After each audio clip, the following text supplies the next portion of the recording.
Hey guys, Julian here, and today I'm going to be showing you how to make dark industrial techno in the style of Rikhter, Phiom Enhah. If I said that wrong, I apologize.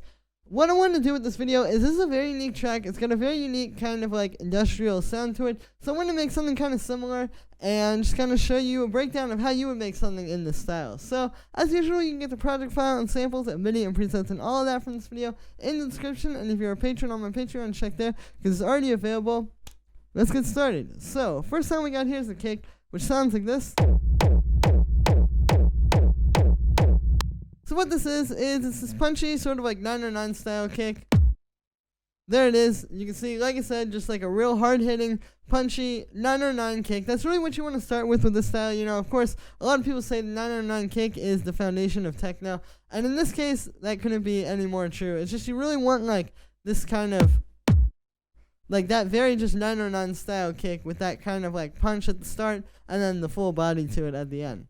After that, I've got a bit of saturation, just kind of fattening the sound up. With this one, because it's a bit more like raw and rough sounding, you can see I've got this bass frequency up quite a bit. Here's without this. And then with it, so it's subtle, but you can hear it just adds a little bit more crunch to the sound. After that, I have this audio effect track. This is doing the rumble, so this is pretty simple. We just have the punch layer, and then I have the rumble. So what the rumble is it's just a 16th note delay being distorted like that, and then I'm just taking this low pass filter and filtering out all the high end. And this is a bit higher than I would usually low pass it with one of these kind of kicks. Like usually when I'm making a rumble kick, I'd low pass it like there. But with this style, you usually want to let it be a little bit more open like that. After that, I've got an EQ8 cutting at 100 Hz to make room for the punch on the kick. It's also cutting out the bass slightly. And then I have a compressor side chaining it to the dry kick. And that is it for the rumble. So then after that, what we've got is, I'll close that rack. You can see I just have a saturator, which is actually hitting pretty hard. The drive isn't up that much, but all this stuff down here, if I turn off the color, you can hear that's really shaping it and giving it that more aggressive kind of tone. And then after that, the last thing on here is just an EQ8 just cutting out a little bit of mud at 255 Hz, as well as boosting this punchy mid-range here, and then boosting the low end. The low end boost there is really more because it's going through some saturation, and it's just kind of like trying to make that get distorted a little bit more. Here's without this. And with it, so you can hear, just kind of focuses the kick. And yeah, after that, we have this little white noise layer. I called it 16ths. Here's what this sounds like.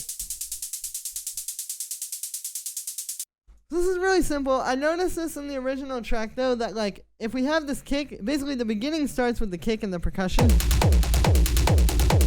You can hear if we have that stuff all on its own, if you go check it with the track, it's close, but you need something on top of it going like in the high end to really give it that presence. So that's what this is. It's just a bit of white noise going into a bandpass filter, and then I've got it going just straight 16th notes, really simple stuff. But again, this adds a lot to the overall energy and like just everything going on with the percussion. So yeah, after that we have this tom, which sounds like this. So mostly what you're hearing with this is the group processing, but I will show you, this is just a tom sample. And it's just playing this constant 16th note pattern where you can see I've got the velocities building up there. And then I've got to go into a saturator. So here's without that. And then with it. So you can hear it just makes it really crunchy and fat sounding. After that we have this little noise percussion which sounds like this.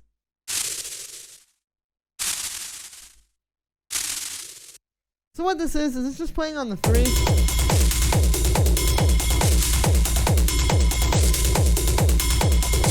And it kind of breaks the beat up. It mixes it up a little bit so it's not just this the whole time too. Like this is cool, but it's nice to have something like this come in and out of the track at some different times. So what this is this is also just a bit of white noise going into a bandpass filter, and then I've got an auto pan on it. So what's happening here's without the auto pan. You can hear it doesn't have that like kind of thing to it, but with it, it just makes it more textured and kind of interesting sounding. So with the auto pan, I'm just got it on the noise setting, and then the key here is turning the width down. Without that, you can hear it's still all stereo, but with it, it's just giving us this cool kind of like random volume modulation. Yeah, that is it for that noise percussion. And then the next thing we have here is this percussion, which sounds like this. So this is just this sound. When you play it on its own, it doesn't sound that like fat or like distorted. But you can hear when I play it with everything, because it's in groups with other stuff being distorted, you can hear it kind of takes on like a different character. And you can hear it sort of shifting texturally. So yeah, then after that, the last thing we have here is this layer. So this one you can definitely hear. You can hear it's just adding something a little bit extra to the beat. Here's without it. And then with it. So it just kind of brings the track to life a little bit more. What this is it is that same tom sample you saw a second ago, but I put this one up an octave. So you can see that there. And then I'm going to go into a bit of echo, just doing dotted notes as well. Yeah, it's just adding a bit more energy, because you have this thing kind of coming in like instead of just having the straight percussion loop. So now I have all that percussion in a group. I call this group the percussion loop because even though obviously these are all programmed percussions, I'm treating it kind of like a loop. Like I like to kind of put these all together and distort them and process them together. And the reason for this is because in this style, it's very textural. It's very much about how everything kind of fits together and having everything kind of sound like it's in the same place. You know, it's like you can't get this kind of a sound where everything is like, you know, being crunched together like this if you're just using samples on their own programs. You need to put them in groups and put different processing on them to make it all kind of have an even texture and have it all be getting that same kind of processing, as well as just having it all get crunched together by the processing. So the first thing here is this phaser, which if I'll turn this off and then I'll turn it on, here's without it. And then with it. So with this, you can see I don't have any of this feedback here. I've just got the frequency moving, and this is just giving it a slight like timbre shift. Basically, when I was listening to the original, I noticed like the percussion in there that sounds like this, it doesn't just stay in the same place. Like this isn't really going to cut it, because it's just kind of the same thing the whole way through. So I put this phaser on here, and I have it on this random like noise setting here, very similar to what I did with that noise percussion with the auto pan, and this is just kind of moving it slowly like this. So we're getting a little bit of like a changing, kind of evolving feeling to this. I also turned the color all the way down, so it's really not like, it doesn't sound like a standard phaser. Like I said, it's just kind of shaping it texturally. After that, we have the saturator. Here's without this. And then with it. So this is what I was talking about when I was saying crunching everything together. If you listen without this, it just doesn't have that same kind of like squashed together feeling that it has with it. Like I said, you can really hear the crunch there and the texture of everything being pushed together. So the main thing with this one is this bass frequency and the analog clip down here. You can see I've turned that up all the way. If I turn that off, it's not nearly as crunchy. So it's a really good way to get that like crunched together, just really squashed kind of texture.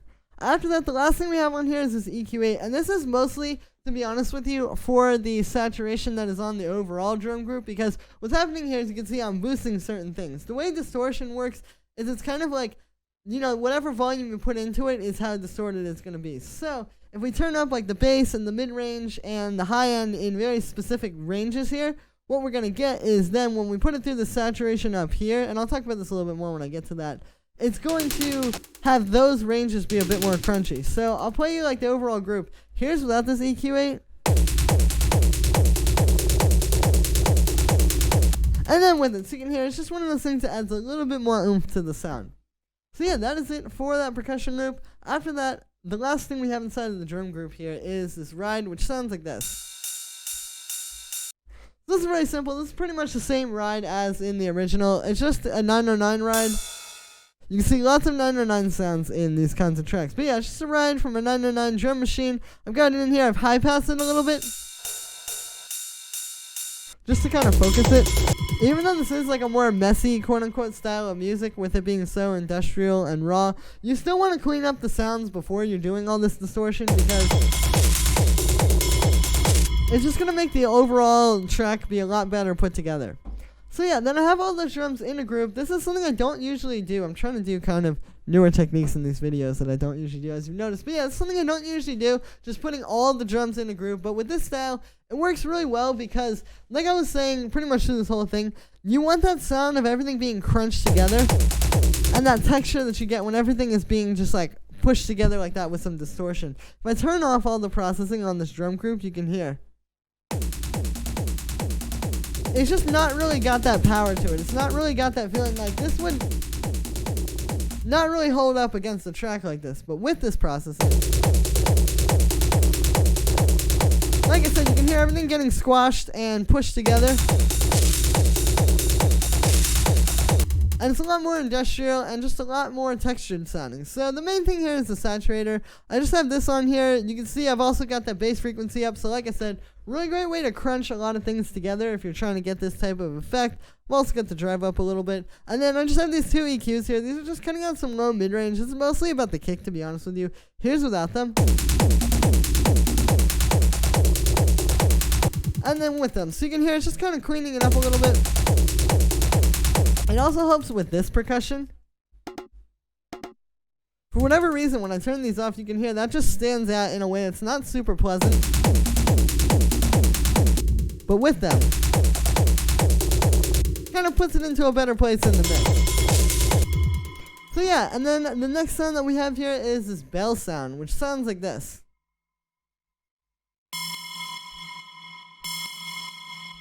So I was trying to make like a cool FM bell, kind of in a similar style to the one that you hear in this track, and a lot of tracks in the style. And basically what it comes down to is, like I said, FM synthesis. So we just got this playing A here. The note, or B, excuse me. The note is honestly kind of negligible. Like, I could play a lot of different notes.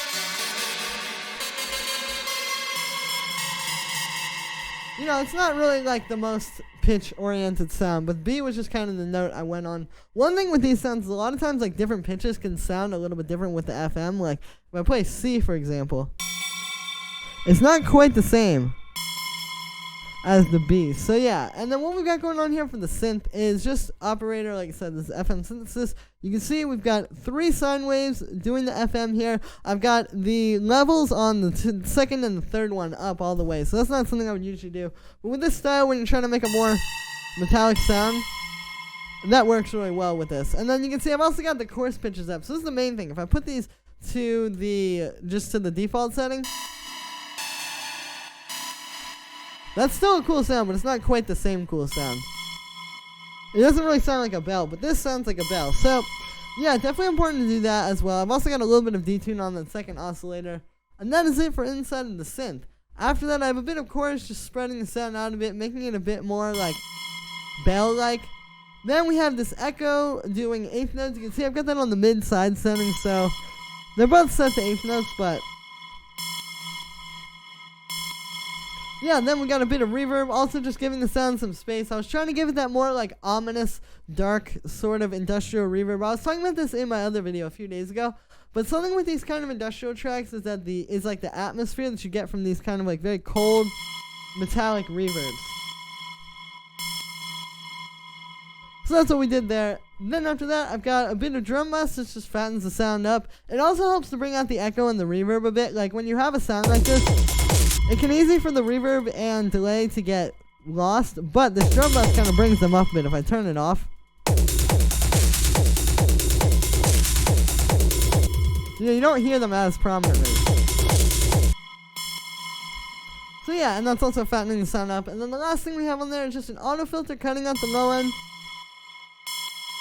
and a compressor side chaining it to the kick. And that is it for this sound. So that is everything. The only other thing I get going on here is I have a little bit of saturation on the master. So here is without this. And then with it. So it's really subtle. I tried to keep it so it's still at the same volume even with it. But you can hear what this is doing is it's just fattening everything up a little tiny bit more. It's doing that last little bit of kind of crunching everything together. Like I was saying with the style, you want everything to sound like it's going through the same tape or it's going through the same distortion pedal or whatever it is. So this is how I did this. It's just by putting a little bit of saturation on the master. You don't want to do a lot, but it's going to give everything a little bit more even texture and give it a little bit more crunch all together, especially with like the low end and the percussion and all of that. So yeah, just something subtle, but definitely something important to do. And I would do this independent of mastering. Like I would do this in the stage that we're in now, which would be like composition. And then also when I master, I might use another saturator on there just to kind of tie it together even more. So that is it for this one, guys. I hope you enjoyed. As always, make sure to like this video as well as subscribe. And let me know what you think of this video in the comments. Like I said in the beginning, you can get the project file and samples of MIDI and presets, all of that stuff from this video in the description. And if you're a patron on my Patreon, check there because it's already available. Thank you so much, guys. And I will see you tomorrow with another video.